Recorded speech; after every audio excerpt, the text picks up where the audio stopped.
Thank you, Tom, and as you directed, I'll keep it very short.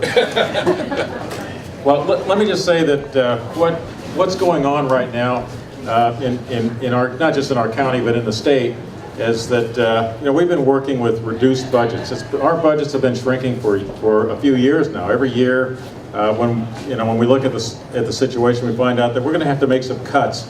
And like, for example, this last year, when we looked at the budget that we were probably going to get, we could realize that, oh my gosh, if we don't make cuts, if we don't really do some things that make a difference in how we do business, then it's gonna get to be around April, and we won't have any more money. We won't be able to make payroll. So we have to make changes in how we do business to work in this economy. And we've been doing that in various ways. We're reduced quite a bit in terms of our personnel. Most of the budget that we have in the DA's office, as well as in a lot of other of the agencies in government, is in salaries and benefits. So what we're doing is we're reducing the number of people who do things. We have fewer attorneys and fewer investigators and other supportive staff, and so we have to have various kinds of programs that we've put together to handle cases in a much more expeditious way, particularly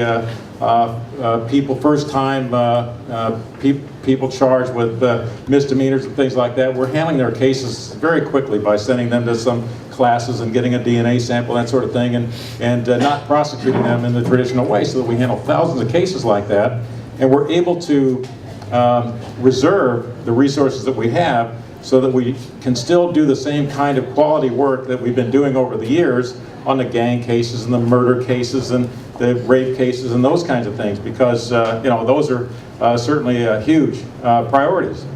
Now, I met Anna several years ago. It's been, I think 11 or 12 years now, and she is first of all, she struck me as a beautiful woman. But I got to tell you that there's a lot more to her than. And I like to say, look, I'm not just another pretty face around here.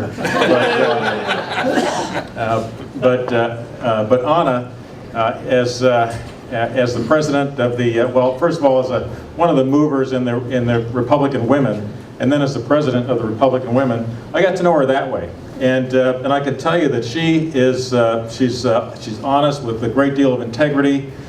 She's always worked hard. She's never been afraid to get in and do something and take a position.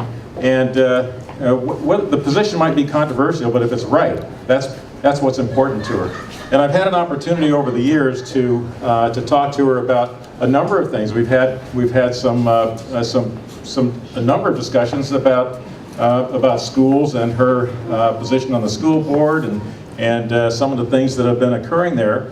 And I can tell you that that she has strong fiscally conservative values, and that of course is tremendously important in today's environment. And she's very well aware of the problems and issues that the kids have, and she puts the kids first and their welfare first and their learning first. And she understands very clearly that the best way to improve education isn't just to throw money at education or just to throw money in the classrooms and at the kids, but to improve what's going on with the teachers, to make to get the things that are happening in the classroom to improve, and to she believes in such things as testing and evaluating teachers and that sort of thing. That might be part of the reason why she's got the teachers union against her now, because they need to meet certain standards if they're going to do this job right, and this is the kind of thing that Anna requires, and she's